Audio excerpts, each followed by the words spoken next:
12 de março de 2018. Guarda bem essa data. A gente está falando de um cantinho esquecido ali perto de Itapetininga, interior de São Paulo. Sabe aquele lugar que o mapa mal mostra? Onde o cheiro de mato molhado entra pela janela do carro e a gente até esquece do barulho da cidade grande? Pois é. Era para ser o começo de um sonho para Arthur Nogueira, um cara de seus 45 anos, cansado daquela vida maluca de escritório, de trânsito, de não ver a cor do céu.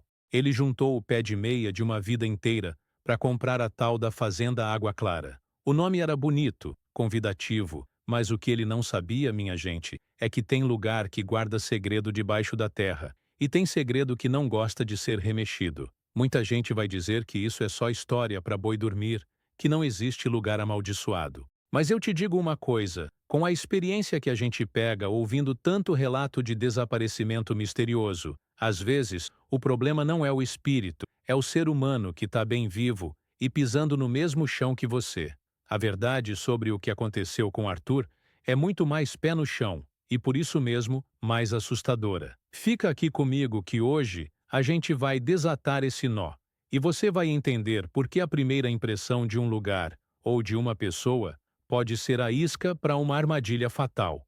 A gente vive numa correria danada, sonhando com a paz, com um pedacinho de chão para chamar de nosso, né?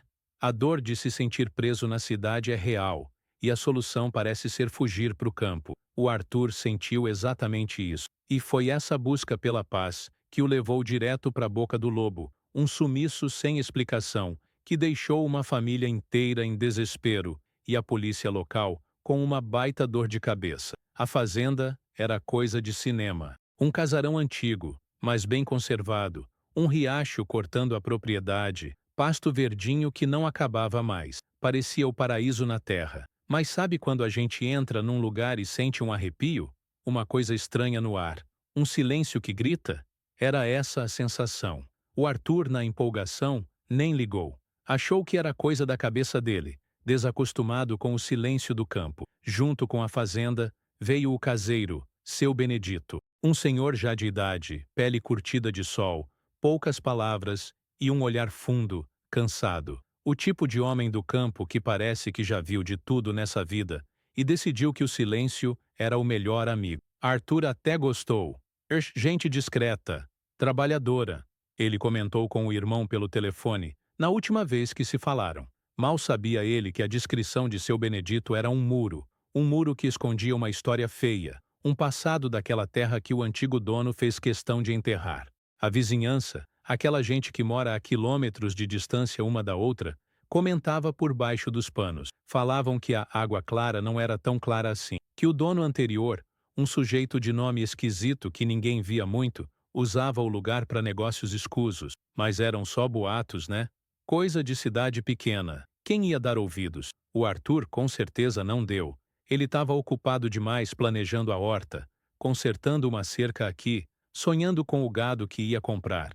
Ele estava vivendo o sonho, e é aí que mora o perigo. Quando a gente está feliz demais, a gente baixa a guarda. A gente não vê os sinais. E naquela fazenda, os sinais estavam por toda parte, silenciosos como o caseiro. Histórias de desaparecidos muitas vezes começam assim, com um sonho que vira pesadelo, um detalhe ignorado, uma confiança depositada no lugar errado. A gente vê tantos casos reais de desaparecimento na televisão e acha que nunca vai acontecer perto da gente. É um erro. Acontece. E acontece nos lugares mais pacatos. O dia 20 de março de 2018 amanheceu normal. O sol rachando, o canto dos passarinhos. Arthur, segundo o que foi apurado depois, tinha planos de ir até a cidade vizinha comprar ração e umas ferramentas. A caminhonete dele, uma S10 prata, foi vista por um vizinho saindo da porteira da fazenda por volta das 8 da manhã. E depois, nada. Silêncio. O irmão dele, o Ricardo, que morava em São Paulo, ligou no fim da tarde. Caixa postal. Ligou de noite. Caixa postal. Achou estranho. Arthur era metódico, sempre retornava as ligações. No dia seguinte, a mesma coisa. O sinal de alerta apitou forte. Ricardo pegou o carro e dirigiu as quase 3 horas que separavam a capital daquele fim de mundo. Chegando na fazenda Água Clara, o coração dele gelou. O casarão estava fechado, mas não trancado. A cama do Arthur arrumada, a carteira com documentos e dinheiro em cima do criado mudo. Na cozinha, a garrafa de café pela metade. Tudo indicava que ele tinha saído para voltar logo. Mas cadê a caminhonete? Cadê o Arthur? Foi aí que a busca começou de verdade, e o que era um atraso preocupante virou oficialmente um caso de pessoas desaparecidas. O seu Benedito, o caseiro, quando questionado, só dizia o de sempre, com aquele jeito monossilábico dele. Vi ele saindo de manhã. Disse que ia na cidade. Não voltou mais Ju. Não tinha emoção na voz dele, nem preocupação. Era uma frieza que incomodava. Ricardo sentiu na hora. Aquele homem sabia de alguma coisa. Começava ali um dos mais intrigantes casos não resolvidos daquela região. Um desaparecimento misterioso que parecia ter evaporado no ar quente do interior. A polícia foi chamada. Sabe como é cidade pequena, né? A equipe é reduzida, os recursos são poucos. Fizeram o básico, procuraram por ali, perguntaram na cidade se alguém tinha visto o Arthur ou a caminhonete dele. Nada. Ninguém viu nada. A primeira teoria deles? O cara da cidade grande se arrependeu. Largou tudo e foi embora. Uma hipótese que a família rechaçou com veemência. Arthur não faria isso, não sem avisar, não deixando a carteira para trás. Ele amava aquele lugar. A investigação desaparecimento patinava. Os dias viravam semanas. A angústia da família só aumentava. A caminhonete foi encontrada uma semana depois, abandonada numa estrada de terra a uns 30 quilômetros da fazenda, perto de uma área de mata fechada. Estava trancada, sem sinais de arrombamento, sem marcas de sangue, sem nada. A chave não estava na ignição. Parecia que o motorista simplesmente parou, desceu, trancou o carro e entrou no mato. E aí? Se perdeu? Foi atacado por um animal? As buscas na mata foram intensas. Cães farejadores, bombeiros, voluntários rodaram aquela área por dias e nada, nem um rastro, nem um pedaço de roupa, nem um sinal. Era um sumiço sem explicação, um fantasma. Era como se Arthur Nogueira tivesse sido apagado da existência. A investigação parecia ter chegado a um beco sem saída, e em todos os depoimentos, a figura de seu Benedito pairava como uma sombra. Ele repetia a mesma história, sem tirar nem pôr uma vírgula. A frieza dele era tanta que chegava a ser suspeita, mas suspeita não é prova. Sem corpo, sem confissão, sem testemunha, o que a polícia podia fazer? O caso foi esfriando, virando mais um número na pilha de casos não resolvidos que se acumulam nas delegacias do interior. Essas histórias de desaparecidos são cruéis por isso, pela falta de um ponto final. A dúvida corrói mais que a pior certeza. É nesse ponto que muitas famílias desistem, exaustas pela dor e pela ineficiência do sistema. Mas a família do Arthur não. O Ricardo, o irmão, e um sobrinho do Arthur, um rapaz novo, esperto com tecnologia chamado Lucas, não iam deixar barato. Eles sentiam lá no fundo que a chave de tudo estava naquela fazenda, e principalmente naquele caseiro. Se a investigação oficial não andava, eles fariam a própria investigação. O Lucas começou a fazer o que a polícia de cidade pequena muitas vezes não tem nem equipamento, nem pessoal para fazer direito. Ele pediu a quebra do sigilo telefônico do tio. Conseguiu os registros das torres de celular.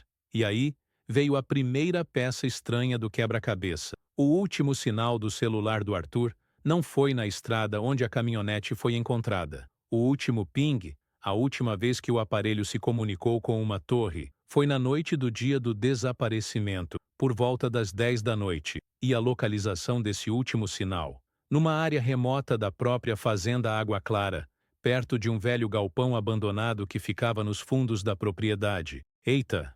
Como assim? A polícia tinha vasculhado a fazenda toda, mas talvez não com o pente fino necessário.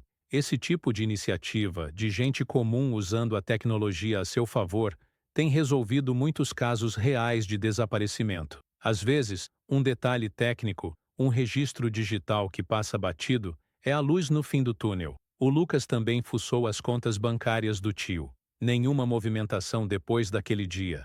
Mas ele descobriu outra coisa. Arthur, dias antes de sumir, tinha feito uma transferência de um valor considerável para uma empresa de topografia. Ele tinha contratado um serviço para mapear a fazenda inteira, incluindo o subsolo, com um georradar. Para quê? Para que um novo proprietário ia querer mapear o subsolo de uma fazenda? Era uma pergunta que martelava. Esse desaparecimento misterioso estava ganhando contornos cada vez mais bizarros. Com a nova informação do celular e a história do georradar, Ricardo e Lucas foram para cima do delegado. Agora, eles tinham algo concreto. Não era mais só um sentimento. Eles tinham dados. Pressionado, o delegado reabriu o foco da investigação na fazenda. Eles voltaram lá, dessa vez com uma ordem judicial, e uma equipe preparada para virar aquele lugar de cabeça para baixo. O alvo principal era o tal galpão abandonado nos fundos. E o seu Benedito? Ah, o seu Benedito estava lá, com a mesma cara de paisagem, mas dava para ver nos olhos dele uma faísca de medo. Quando os policiais, acompanhados de Ricardo e Lucas, se aproximaram do galpão, o velho caseiro tentou desconversar. Não tem nada aí, doutor. É só tranqueira, véia, ferramenta quebradã.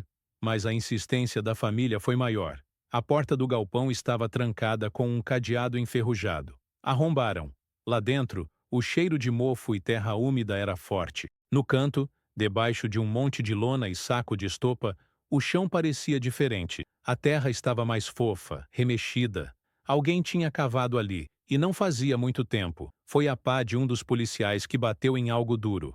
Não era pedra, era metal. Começaram a cavar com mais cuidado, e o que encontraram foi o que deu a volta na história toda. Não era o corpo do Arthur. Eram tambores, vários deles, enterrados, tambores lacrados. O que tinha dentro? A polícia não revelou na hora, mas o cheiro que começou a vazar de um deles, que estava meio amassado, não deixava dúvidas. Era produto químico, pesado, do tipo que não se compra em qualquer esquina. Aquele chão escondia o verdadeiro passado sinistro da fazenda Água Clara. O antigo dono não era só um sujeito esquisito. Ele usava aquele paraíso rural como cemitério de lixo tóxico, de sabe-se lá que indústria.